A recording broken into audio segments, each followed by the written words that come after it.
So we've been talking about the system, and now we're getting into the part where we're going to do the propose and close, right? Some people call it the clarify and close, call it whatever you want, but we're going to talk about the propose and close. And really, when you get to the propose and close, before we were selling the benefits of the product, the features of a product, and now when you get to the propose and close, we switch from selling to just closing. Right? They're two separate things. Don't get them mixed up. One just giving all the benefits, and one just trying to tell the customer, hey, you need to get this. Right? So when we jump into that transition, the propose, that's just clarifying to the customer what they will get and at what price. Right? So we're going to talk about what the customer gets. We're going to talk about money. This is where money really comes into the picture. You're not really talking much about money when you're doing the selling part. Your customer might say, that's more than I want to spend. But you know if that's the right product, you probably come back to it and they're going to spend more money, right? You're looking to find them the solution to their problem. We're done with the solution. Now we're into, here's what you need to buy. So here are some of the things you need to touch on, and you'll touch on them over and over and over with the same customer. As you go through the close, you're going to cycle back through these questions. So pay attention to these, because with these questions, you're going to try and overcome their complaints. You're going to try and overcome their objections before the customer can even bring them up, right? So the first thing you want to talk about is, does this product benefit the customer? Does it help solve the problem that you've been trying to solve? And if it does, you're going to bring that up. You're going to say, look, I think this product, this chair, it fits in the size of the room. I think it's the right color. I think you said it was really comfortable, right? Oh yeah, it's really comfortable. And the price, I mean, the price is great for a leather recliner. So I think what we have here is the right solution. That's what you have to say to the customer right here. I just covered all the topics that they could bring up, except for I have to go home and measure. Right? Any objection they're going to give, I kind of covered there. And I made it a benefit for them. I made it seem like it's the right thing for them, because it is the solution that you came up with for them. The next thing you want to talk about is the value to the customer. I'm not talking like dollar value. I'm talking lifestyle value. You know, you say you're going to sit in this chair and watch some football games. I can see you doing it. Can you see yourself sitting in this chair watching football games every Sunday? Is this the Monday night football chair? I mean, is this going to work in your den? Is it comfortable for you to sit there for an hour or two? Right? You're going to cover what their lifestyle, what they're going to use that chair for as a lifestyle. Tie it in. Get a little emotion involved with the customer. You know, make them feel like, yeah, this is the right one. The next thing you want to do, okay, and then you're going to talk about price. The way I bring this up, of it being affordable, were you going to finance? I don't know that we talked about that enough today. Were you financing, or are you just going to pay straight up for a chair? Well, it's a little more than we wanted to spend. All right, that triggers in your brain. We have to figure out how to help the customer buy this. You have a whole nother problem now. Right? You have to help that customer come up with the money. That's your responsibility. You're the salesperson. They can't afford that chair. You got to help them afford it. Okay, well, we can finance. Do you have financing with us? No. Let's go to the counter and do some financing. Let's run that. We'll figure out how many months we can get for you without any interest. You can use our money for a while as you pay it off. Oh, you're just going to pay for it? Fantastic. Check or credit card? Cash? What are you planning on? You know, talk about it. Talk about how they're going to afford the chair. How are they going to purchase the chair? Oh, my mom's going to pay for it for me. Oh, great. Well, we need to get it ordered, so why don't you put $100 down, and then she can come pay for the rest and give you $100 and it's covered. That way you get in line.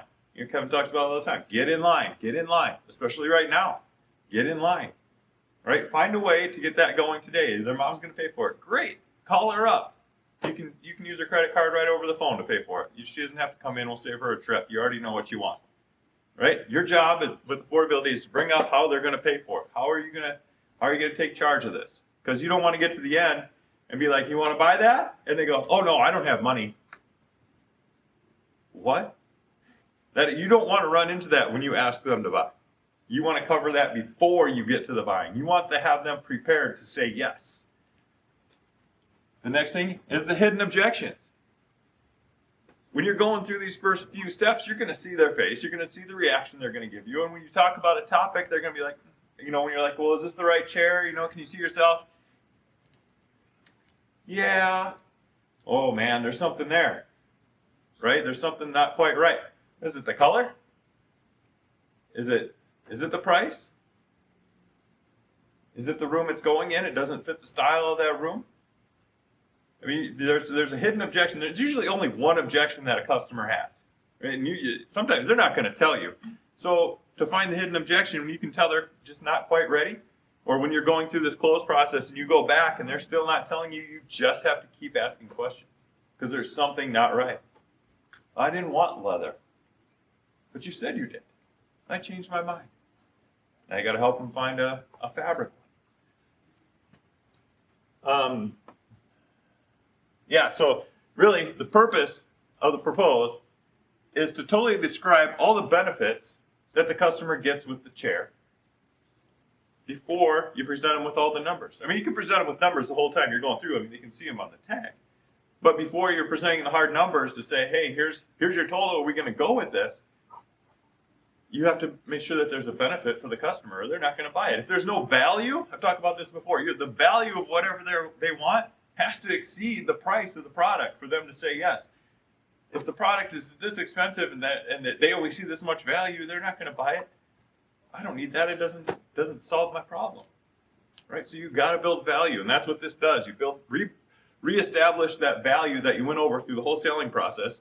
You sum it up for them, and you say, here's your price. And this is where we jump into the close. This is the shift. You ask them to buy. And in every article I've ever read, that's the number one problem that stores see. We don't know how to close. But it's not the close, it's the problem. It's all the other topics we talk about leading up to the close. Most of the time when you get to the close should be a normal thing. It should happen most of the time. If you get a customer to this point, they should be saying yes. That should be the norm. Not, well, all the objections. I could give you objections and excuses and complaints all day that customers give us. And we'll do a whole separate session next time on that. But when you get to the close, if you don't ask them to buy, they're not going to have the opportunity to say yes. You know, most of the time, I'm just telling the customer, well, let's go to the counter and we'll get this taken care of. Because I've done all the other steps correctly. When I get to the close, I don't have to ask them, do you want to buy this? I mean, I still do it with some customers, but most of the time I don't have to. I say, let's go to the counter. Customer, okay, yeah, let's get this done. And other times I'll just say, hey, you ready to go? We going to buy this? We going to do this today? Yeah. No. Right? So if they say yes, it's easy. Go to the counter, write it up. You're done. If they say no, what do you do if the customer says no? If they say, or if you see some hesitation from them, you know, you got to go back. Number one, okay, sounds like we have a problem here. You know, it sounds like you have some concerns. Is it the right product? Is it the right price? Is this the right place? I mean, what's your concern? You're trying to get that hidden objection out of them because they didn't tell you the first time through. So now you're going back and asking questions to try and figure out what their objection is. But don't confuse, in this part, don't confuse an objection with a complaint. Because there's been times when I've asked someone to buy something and they go, man, that's really expensive. And I spend 45 minutes trying to justify it being expensive. One day I was out shopping for milk with my wife, for groceries, but we came up to the milk. And she goes to grab a milk. Man, that's expensive. And guess what she did? She still grabbed it and put it in the cart, and we kept walking. It was just a complaint.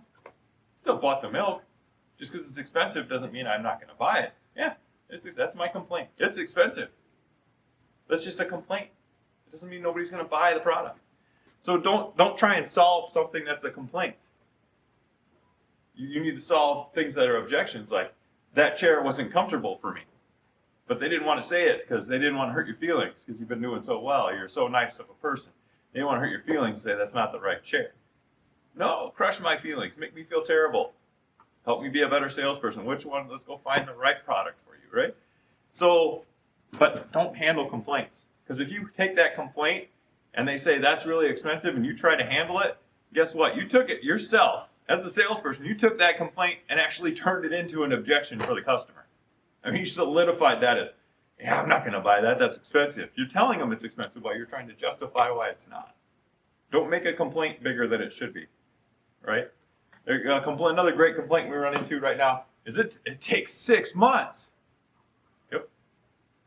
I'm not going to handle that. There's nothing I can do about it. I can't take that complaint and fix it, right? It's just a complaint. It takes 6 months. You're right. You got it. We're on the same page. That's how I answer that. Somebody says that's expensive. Yep. So is everything else on the planet. You know, I don't handle it anymore. I just don't, and it's just a complaint. Great, move on. Ready to buy? If you just move on, most of the time, if they say, hey, it takes 6 months. Yeah. Should we go get in line right now? Go to the counter, get this done? I just go right over it. It's a complaint. I agree and I move on. Yeah. 6 months is a long wait. You're right. Let's keep moving. I don't handle complaints because it's just opening a can of worms you don't want. Yeah. So I got a question. Is like closing? Yep. Right? So during that kind of process, let's say right before it, Brian and I probably use this quite a bit just because how we got trained on it. It's still a good one that we'll use words like today, right? Yep. We're going to get that for you today. We have it in stock today. Yep. Is there anything that anybody else uses that maybe you kind of throw in there that's guiding you to ask me that question, but it's kind of putting that notion in the customer's head? I like to say that this sale is for this weekend.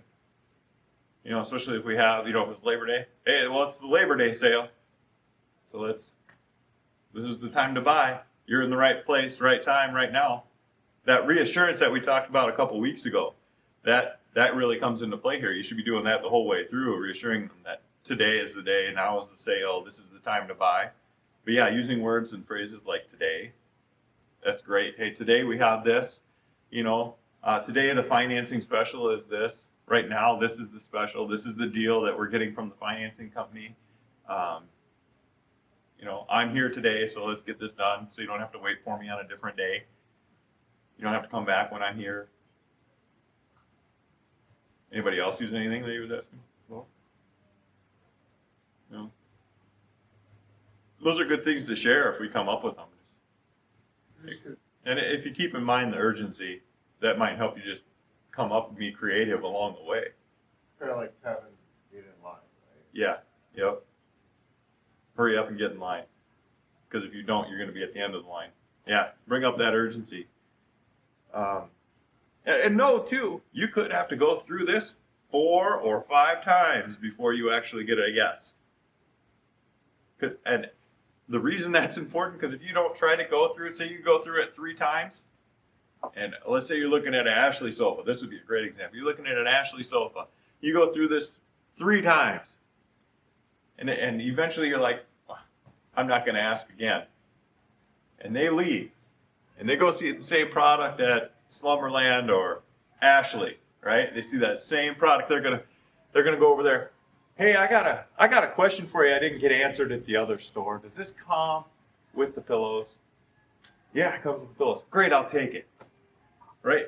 If you would have just went through one more time and dug down and thought, well, they wanted the pillows with it, but they didn't ask you because that was their hidden objection. I buy it if it has some of the pillows with it. Even though you didn't happen to mention it along the process, they didn't ask you. That was their hidden objection. They were thinking it didn't come with pillows.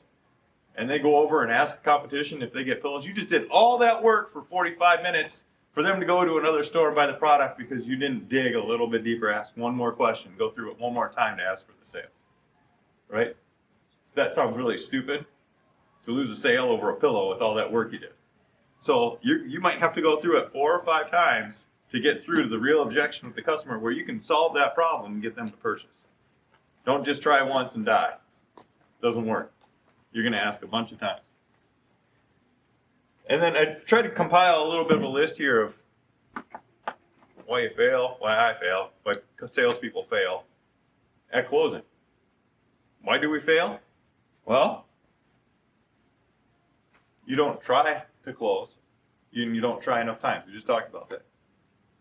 The #1 thing that stores put their money into when they do sales training is closing. They always tell, sales trainers, you have to teach my customer to close. And there's one sales trainer, I was listening to him on YouTube, watching him on YouTube, and he's like, that's the dumbest thing I ever hear any client tell me, is they want me to teach their people how to close.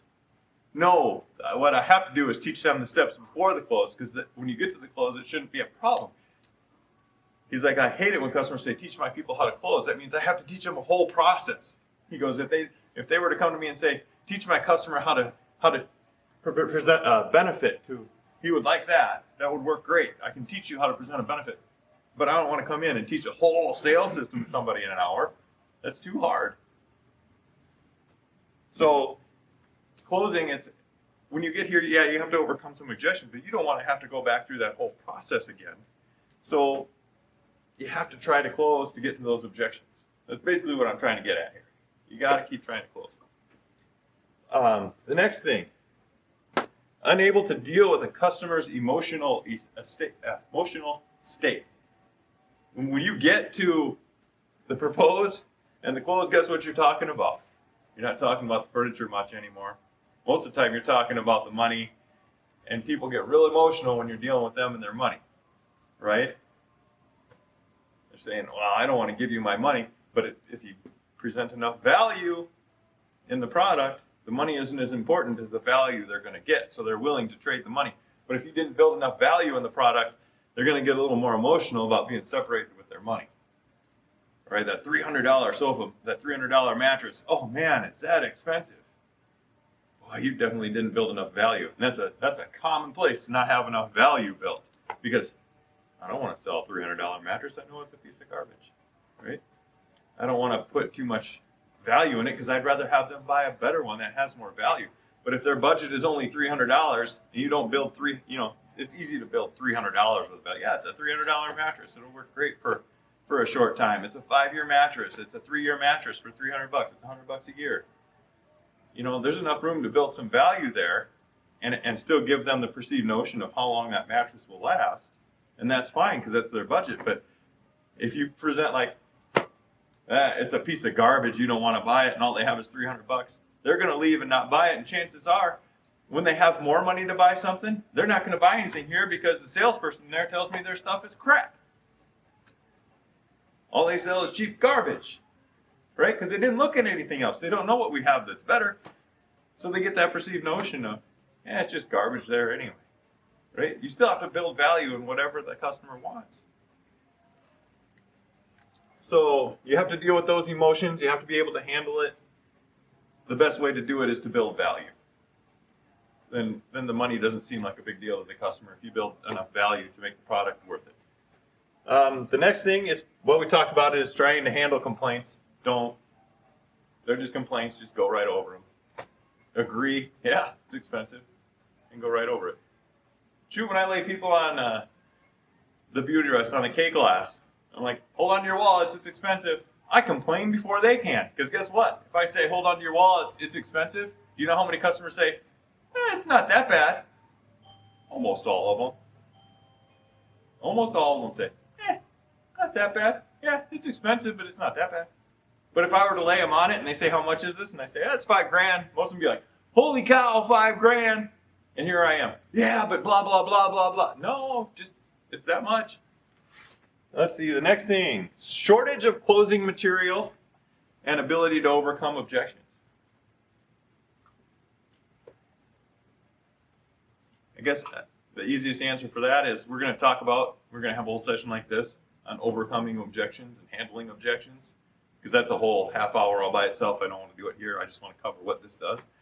But you have to have answers. A lot of times people are like, I'm going to have to go home and think about it. I'm like, you planning on doing this tomorrow? Then? Yeah, probably tomorrow. Oh, well, what's the difference? If you're going to do it then, do it now. If you're going to do it anyway.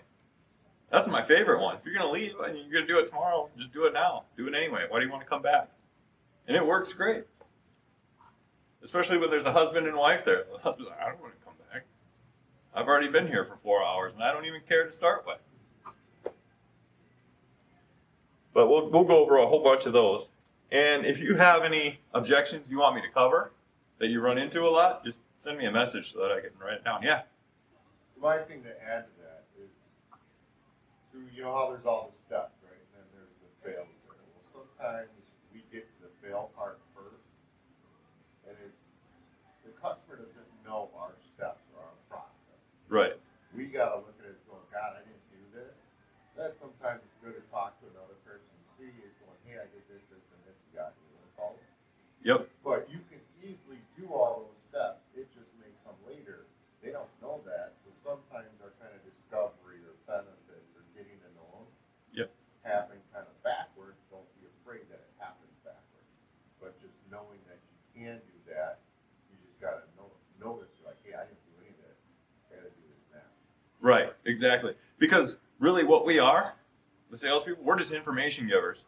And as we get the information, like if we get that late in the process, we get that information, it's just going to help us build value for the end process, right? So it doesn't matter. Yeah, like you said, it doesn't matter when it comes in. Use it when you get it. You know, take advantage of it. Because I think, you know, at times all of us sit there and we've all had it where we don't think they're going to buy anything. Yep. And then we hear a word that changes our mind, and all of a sudden, okay, now we're trying to play catch up. Yep, exactly. And I think the last thing to use is not using pressure. You have to use a little bit of pressure for the customer. A lot of people need that to make the purchase. And you don't want so much that they're like, are you pressuring me? And if they do, say, not yet, but I can if you want me to. You know, but sometimes you have to add a little pressure just to say, hey, you want to buy this? Sometimes for me, when I first started, that was like, oh man, it's a lot of pressure just to ask. Now pressure is, what the frick is wrong with you? Why aren't you buying this? This is so ridiculous. We spent an hour solving your problem. You don't want to do it? Sometimes I can let that out sometimes when I get to know the customer. But you got to get to know your customer. You got to be okay with giving them a little pressure. But anyway, that's the propose and close. So then next time we'll just do a list of objections and how to handle those, because that's a whole day's worth of stuff. So otherwise, let's go sell stuff.